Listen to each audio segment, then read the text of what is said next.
La coyuntura que nos rodea, mezcla de distanciamiento social, confinamiento, aislamiento, pandemia, cuarentena y se va alargando la familia de palabras, impiden que uno pueda acercarse al santuario, ahí, a Aldea Romana y celebrar in situ. Pero si bien está dicho que la catedral es la iglesia madre, celebramos desde aquí para toda la diócesis, para todos aquellos incluso que siguen esta misa más allá de la diócesis. Eso es lo que permiten las redes. Si bien la vida eclesial no es digital y de redes, menos virtual, en esta realidad que hoy la coyuntura nos presenta, podemos hacernos presentes en sus casas y a todos los que conforman esa querida comunidad de Aldea Romana. Y además, la devoción a María, Señora del Rosario de Fátima, va mucho más allá de lo digital. Y hoy se cumplen nada más y nada menos que 103 años de la última aparición de la Virgen en Fátima, conocida la del milagro del sol, después de una lluvia fuerte, un sol que danza, un sol que tiembla, todos los que estaban empapados se sienten secos en su ropa, en un momento también coyuntura a quienes nos quejamos de lo que nos pasa, terrible como la Primera Guerra Mundial, Gran Guerra. Era la sexta y última aparición de la Señora del Rosario, que así se dio en llamar ese día. Pero también se cumplen 90 años hoy, un 13 de octubre de 1930, donde el obispo de Leiría proclamó las apariciones como auténticas. Un paso importante, diocesano por cierto, que hace que nosotros o la Iglesia Universal pueda celebrar algunas advocaciones litúrgicamente de un modo universal. Lourdes, Fátima, apariciones que llamamos contemporáneas, por decirlo así. Hay otras, pero esta es un modelo universal. Eso manifiesta o muestra una devoción popular muy grande. Una devoción popular muy grande. Y su mensaje, para no ir en secretismos y empezar a deshojar margaritas y estar más interesado en detalles que nos hacen perder la universalidad del mensaje evangélico, más allá de secretos puestos en manifiesto o no, es arrepentimiento y conversión. Y la tentación que tenemos los cristianos, no solo los cristianos, sino que a veces cuando tenemos una actitud farisaica, lo veremos en el Evangelio de hoy, de empezar a decir o a señalar quiénes se tienen que convertir y quiénes se tienen que arrepentir, porque siempre, en general, es más fácil señalar a los otros que se tienen que arrepentir y convertir. Sin embargo, recordarán una liturgia de las más hermosas que tiene la Iglesia, el miércoles de ceniza, todo el mundo pasa, todo el mundo, todo el mundo. Incluso aquellos que nosotros señalamos, ese no puede comulgar, ese está en una ciudad, todo el mundo pasa, inclina su cabeza y uno reza esa oración tan corta, tan de Fátima: conviértete y cree en el Evangelio. La primera lectura nos regala también un momento muy difícil.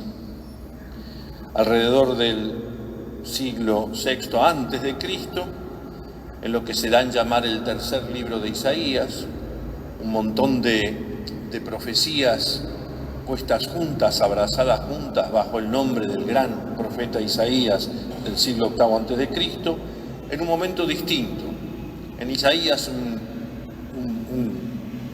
texto de 66 capítulos, tenemos profecías de Isaías antes del exilio, anunciando que se viene algo terrible. Luego, una segunda parte, profetas que hablan durante el exilio consolando al pueblo, como una madre que consuela. Y este texto, que pertenece a la tercera parte, decía recién, ya después del exilio, es decir, el pueblo ya había vuelto y había alimentado tantas expectativas de volver a la normalidad, a lo de antes. Algo parecido a lo que sentimos ahora, sin pretender compararlo igualmente. Ya va a pasar, esperando que pase el temporal y que todo vuelva a lo de antes. Es decir, lo digo con un lenguaje futbolístico porque sé que Néstor me va a aceptar, tener la pelota controlada. No. La historia la dirige Dios, que es Señor de la historia. Ese debe ser un aviso para decir que termine el sermón, porque me dijeron que me iban a poner una alarma. Lo cierto es que cuando vuelven, y uno esperaba, bueno, nos van a esperar, nos van a recibir en andas, nos van a aplaudir. No, encuentran una tierra de pobreza y miseria, tendencias a la idolatría, porque muchos se habían acostumbrado a cosas de allá de los caldeos, diositos, ídolos, y con el miedo que provocan los ídolos y la esclavitud que provocan los ídolos, y algunos por las dudas seguían. Jefes ambiciosos, preocupados por el propio interés, cada uno hace la suya. Cualquier parecido a la realidad en medio de una circunstancia tan triste como la pandemia, en las cosas que acabo de escribir, no es casual. Cuando hay una prete de cincha en la vida, ahí se manifiestan lo mejor y lo peor de nuestros corazones. A la vista está. Y no estoy hablando de ellos, los que no están acá, que nosotros mismos. Pero la esperanza mira al futuro, asumiendo ese presente, y le permite, y esa es la riqueza y belleza de ese texto, mirar de una manera más alta, más profunda, más ancha. La memoria de la fe, que es la memoria del paso de Dios por nuestra historia, el recuerdo de un Dios que siempre ha sido fiel, ayuda a impulsar al pueblo ante una situación difícil, que volver a casa y que todo está no normal, sino peor, a vivirlo con esperanza, a no quedarse en el antes y abandonar las expectativas de una nueva normalidad. Ese texto ayuda a mirar a Jerusalén en un cielo nuevo, una nueva tierra. Invita a abandonar la idolatría, invita a guardar la justicia, invita al verdadero ayuno, que es compartir el pan, vestir al desnudo, ser solidario con el necesitado. Tal como vemos que, gracias a Dios, ocurre en medio, y repito la palabra, de esta coyuntura. Un cántico de alabanza, de gratitud y de alegría, que da la impresión, ya nos hace paladear el Magnificat de la Virgen. Alabanza, gratitud y alegría. Desbordo de alegría en el Señor.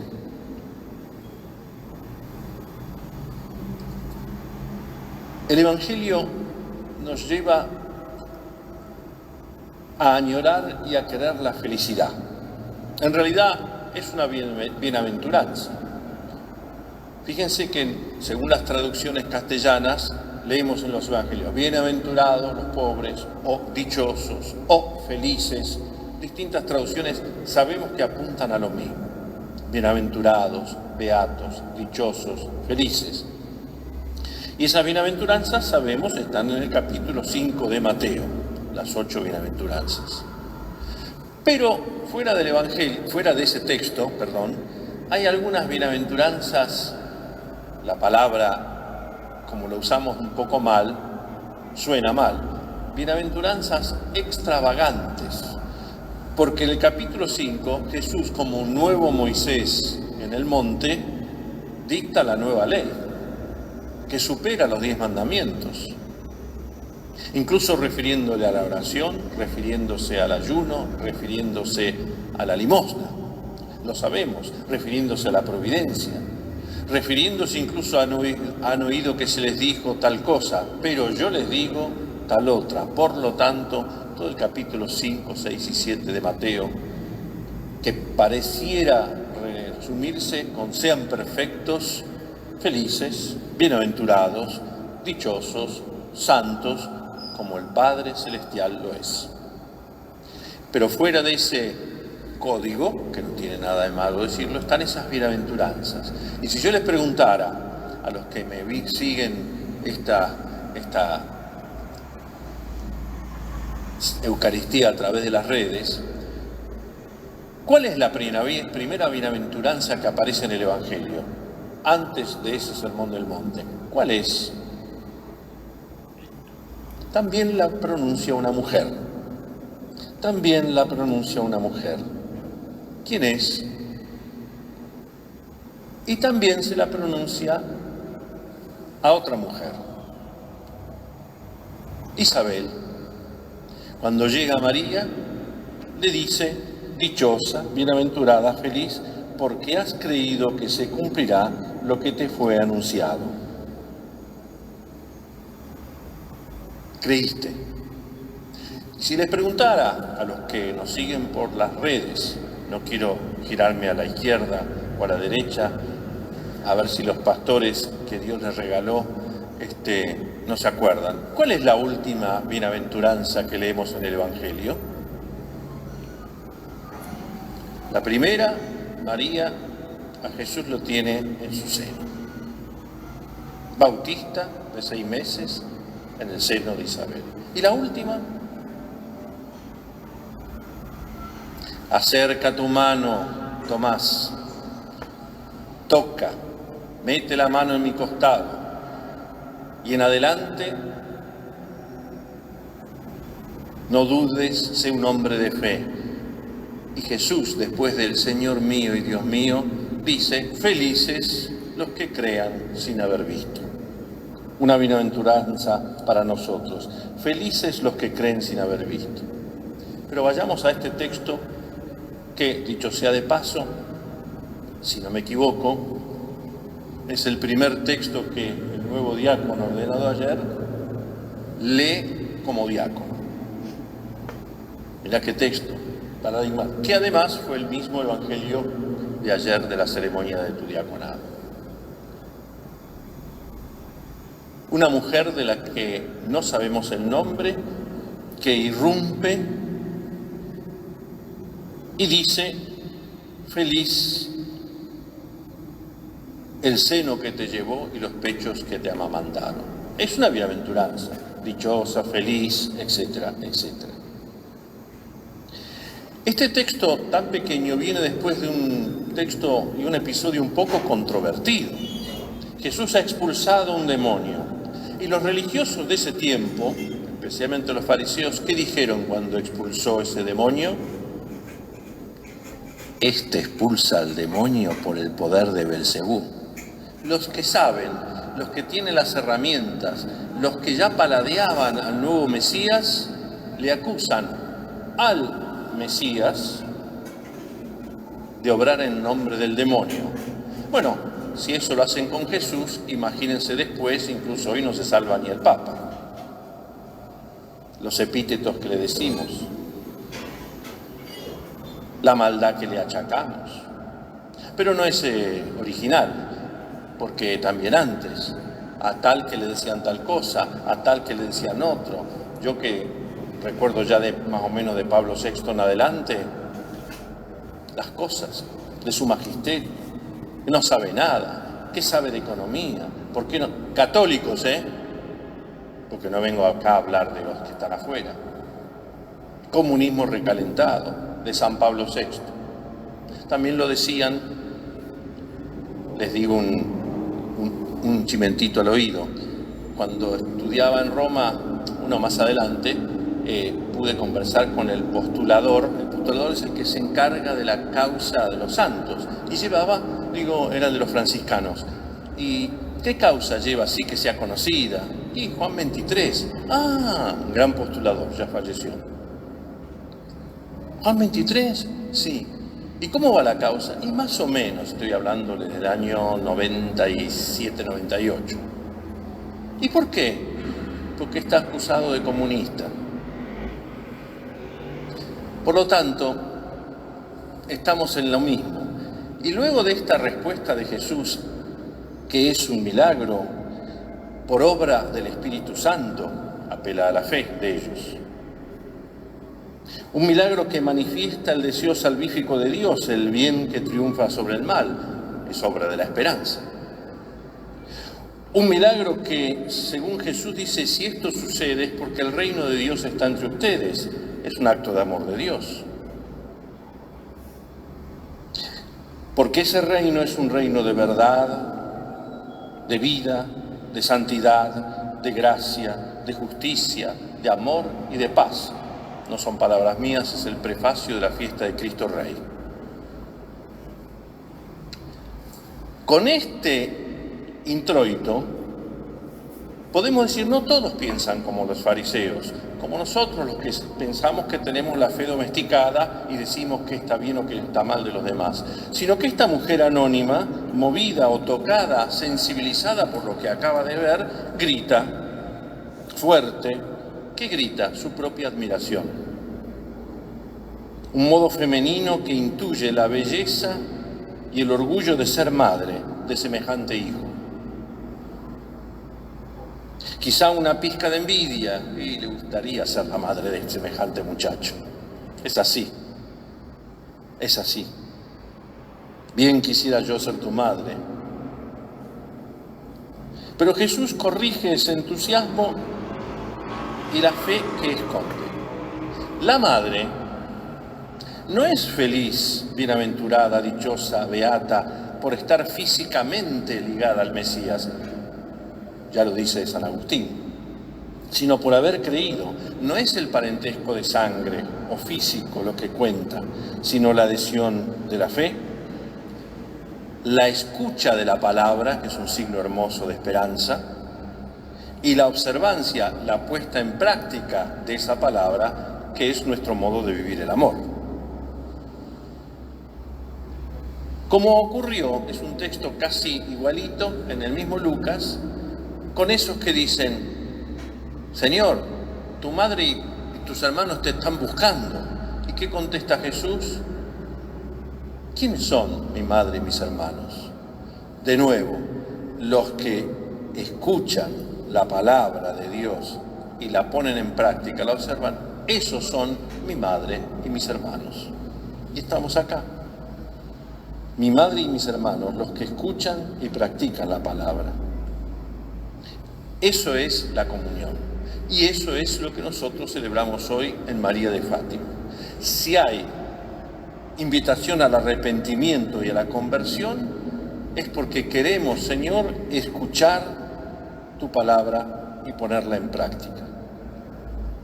Feliz de ti por haber creído que se cumplirá lo que te fue anunciado de parte del Señor. Felices los que creen sin haber visto.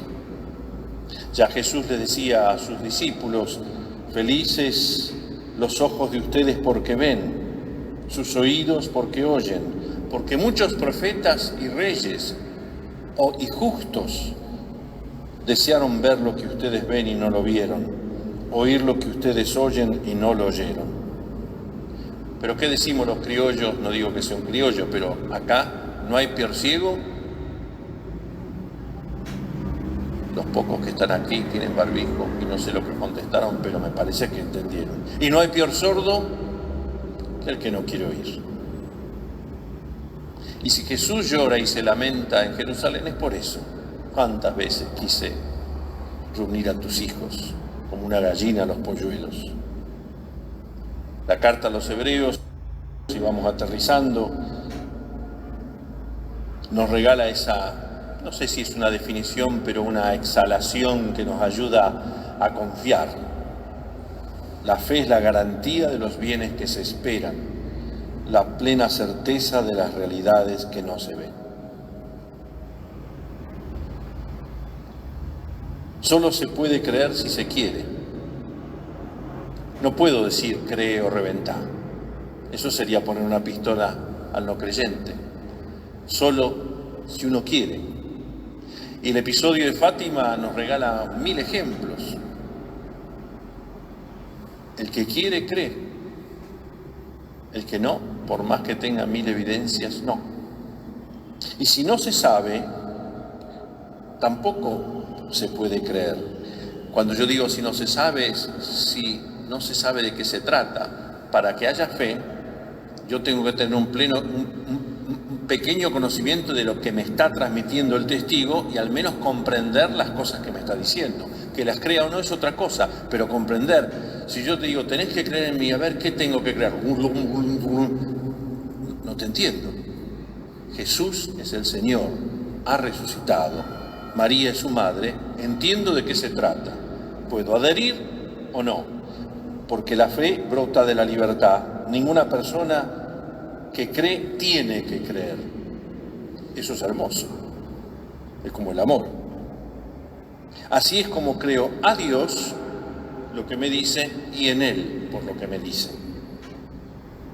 Porque si bastara con saber algo, ya no es necesaria la fe. Por eso es verdad, y termino ahora sí, que la incredulidad en realidad contradice lo que el hombre es por naturaleza. Tenemos una naturaleza abierta, apta para creer. No es que la naturaleza basta para creer, pero ya está preparada. Nuestro corazón pide rienda para lo absoluto. Si Carlo Acutis habla de autopista al cielo, la única mujer de mi vida, convertirse en lugar de mirar a sí mismo, mirar a Dios. Fíjense qué detalle tan pequeño. En lugar de mirarte, mirar a Dios. Eso es conversión. Es porque el corazón palpita el deseo de creer. Y supone la realidad de la revelación. El catecismo de la Iglesia Católica empieza cuando lo tuve por primera vez en mis manos, me asusté. El primer título, el hombre es capaz de Dios. Porque me lo imaginaba como Superman, el hombre es capaz de Dios. No, está capacitado para creer. Capacitado para creer. Que Dios me ama y que puedo amarlo. Ese es el mensaje de Fátima. Dios me ama y puedo amarlo. Arrepiéntanse, conviértanse. Ella es la mujer de mi vida, dijo este muchachito. En una frase tan corta, toda la mariología. Felicidades. Me tocó con Francisco celebrar en la capillita del obispado el 13 de mayo. Ahora esto se agranda en la catedral, pero el día que podamos ir a Aldea Romana, ahí eso va a ser grande. Que Dios los bendiga.